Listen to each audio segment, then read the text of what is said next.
That night, I woke up because I heard footsteps outside our room. I looked beside me. Obinna wasn't there. I quietly stepped out into the hallway. The mansion was silent. I saw Obinna standing at the end of the corridor. He wasn't laughing. He wasn't talking to himself. Then, as if he sensed someone watching him, he slowly turned. Our eyes met. Before I could say anything, he smiled, clapped his hands like an excited child, and ran past me toward our room. I stood there, frozen. He hadn't looked like a confused child at all. He had looked like someone who knew exactly what he was doing. Was there something about my husband that everyone in that mansion had failed to see? Or had I imagined what I had just seen? Something hides behind his eyes. The few days in the Eze mansion were difficult. Everything was unfamiliar. The huge house, the servants, and of course, my husband. Obinna followed me almost everywhere. If I went to the garden, he followed me. If I sat in the living room, he would sit nearby. Sometimes he wouldn't say a word. He would simply watch me. Other times, he would suddenly burst into laughter for no reason. At first, I didn't know how to respond. I was still trying to understand the man I had been forced to marry. But slowly, I began getting used to him. Chief Raymond offered me a monthly allowance, but I declined. This was a marriage after all, not a contract. So he made me his personal financial consultant. Whenever he needed professional advice, he would seek my help. I often spent time with him in his study. Chief Raymond's study looked like a museum. Beautiful artworks covered the walls, while shelves filled with books and important documents surrounded the room. But one thing always caught my attention. A beautiful diamond bracelet sat inside a glass display case on his desk.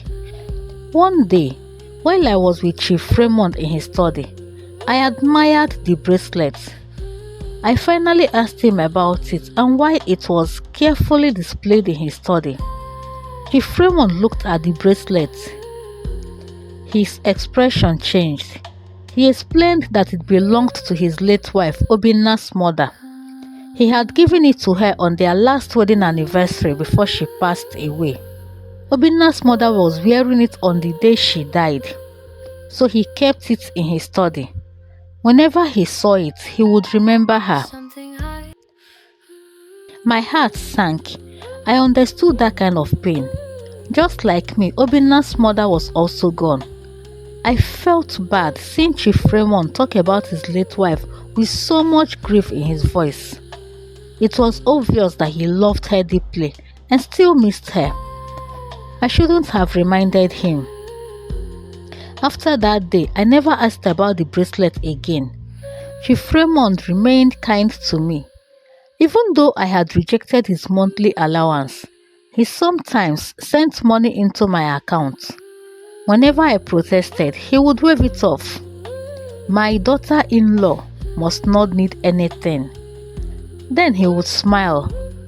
Chief Raymond slowly became like a father to me in the Eze mansion, but I still missed my father. One morning, while Obinna and I were walking through the garden, I told him I wanted to visit my father. He didn't say a word. He simply nodded.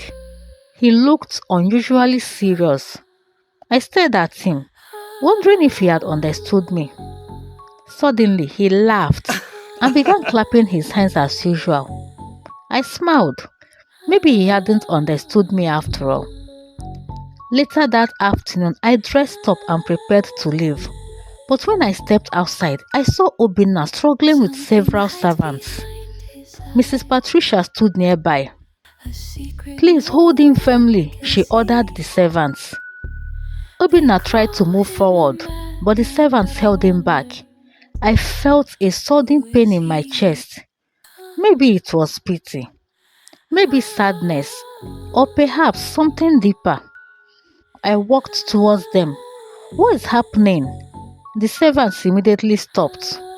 When Obinna saw me, he ran behind me and held onto my arm. I looked at Mrs. Patricia. Why are you treating him like this? She sighed. Ma, he wants to go with you, but he isn't allowed to leave the estate because of the press. I looked at Obinna. He wasn't laughing. He wasn't clapping. He wasn't behaving like the playful man I had become used to. He simply stood behind me. His eyes were cold, focused.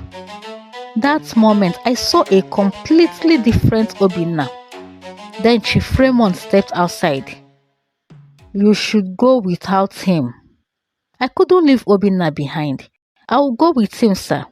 I insisted. I promise there won't be any trouble. Chief Raymond looked at me for a long moment. Then something strange happened. I thought I saw a faint smile on his face, but I wasn't sure. Perhaps I had simply spent too much time in the Eze mansion. Perhaps I was beginning to imagine things. Chief Raymond finally turned to the servants and raised his hand. Let them go. The servant stepped aside. Obinna's expression changed. His cold eyes suddenly became calm. Then he smiled excitedly and took my hand. We walked toward the car. As I watched him climb inside, I couldn't help wondering about this man, this Obinna. There were moments when he behaved exactly like a child who needed help. And then, there were moments when I saw something else, something I couldn't explain. I pushed the thought aside. For now, all I wanted was to see my father. By the time we arrived at my father's house, my heart was already racing. I hadn't seen my father since I left for the Eze mansion. The moment I stepped through the door, my father pulled me into his arms. I couldn't hold back my tears. For a while, neither of us said anything. We simply held each other. Then he pulled away and looked at me carefully. Are you all right? I nodded. I'm fine. His eyes moved toward Obinna. Obinna was standing a few steps away, staring at a photograph on the wall. My father smiled. Come here, my son. Obinna walked toward him. My father shook his hand. But Obinna suddenly hugged him. My father looked at me and smiled. I looked back at him, surprised. I had expected a different reaction. Perhaps disappointment. Perhaps anger. After all, his daughter had been forced into a marriage she never wanted. But instead, he looked genuinely happy to see Obinna. We spent the afternoon talking. I told him about the mansion, about Chief Raymond. I didn't tell him about the strange things I had noticed about Obinna. I wasn't even sure what to tell him. Before we left, my father held my hands. You don't have to stay there because of me anymore. I looked at him.